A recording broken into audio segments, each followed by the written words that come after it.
কিন্তু প্রধানমন্ত্রী বক্তব্য রাখবে। আপনাদের বডি ল্যাঙ্গুয়েজ দেখে মনে হয় আপনারা ছিটিয়ে পড়েছেন। আপনারা একটু সজাগ আছেন, সবাই সজাগ আছেন। আমি আজকের ভারপ্রাপ্ত চেয়ারম্যান মহোদয় বাংলাদেশ জাতীয়তাবাদী দল ওনাকে অভিনন্দন জানাই, ধন্যবাদ জানাই।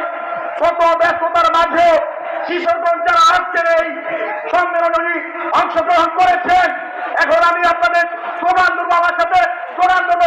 আরে নেতা আছে, আরে নেতা আছে,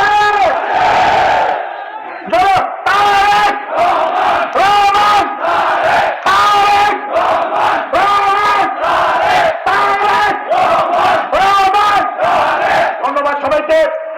আমি এখন আপনাদের সামনে বক্তব্য রাখবো। আজকে প্রধান অতিথি, প্রধান আকর্ষণ, সেই ব্যক্তিটি হাজার হাজার মাইল দূরে একটি রুমের মধ্যে বসে একটি চেয়ার আর একটি টেবিল আর একটি কম্পিউটারের মাধ্যমে গত 17 বছর 18 কোটি মানুষকে নেতৃত্ব দিয়েছেন, দলকে সংগঠিত করেছেন। তার অপেক্ষায় বাংলাদেশ জাতীয়তাবাদী দলের ভারপ্রাপ্ত চেয়ারম্যান আজকে প্রধান অতিথি জনাব তারেক রহমান সাহেব এখন আপনাদের সামনে বক্তব্য রাখবেন।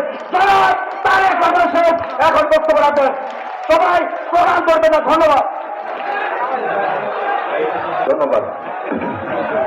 বিসমিল্লাহির রহমানির রহিম।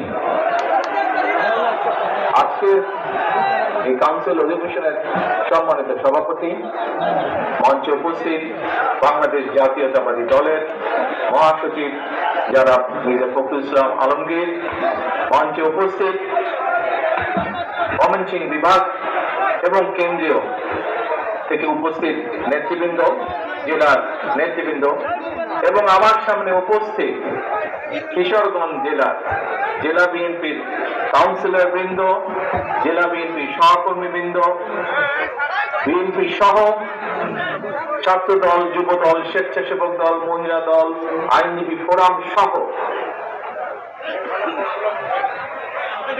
শহীদ রাষ্ট্রপতি জিয়াউর রহমান এবং দেশনেত্রী খালেদা জিয়ার সকল সৈনিক বৃন্দ, আসসালাম। সবাই আলহামদুলিল্লাহ ভালো আছে।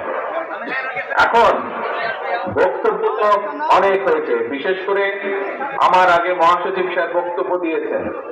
উনি সামগ্রিকভাবে দেশের রাজনীতি, অতীত, বর্তমান এবং ভবিষ্যতের চিত্র আপনাদের সামনে তুলে ধরেছেন। আমি সেদিকে যাব না, ওই গুরুত্বপূর্ণ কথাগুলো মহাসচিব সাহেব বলে দিয়েছেন এর ভিতরে। প্রিয় সহকর্মীবৃন্দ, আজকে আপনারা এখানে যে 2090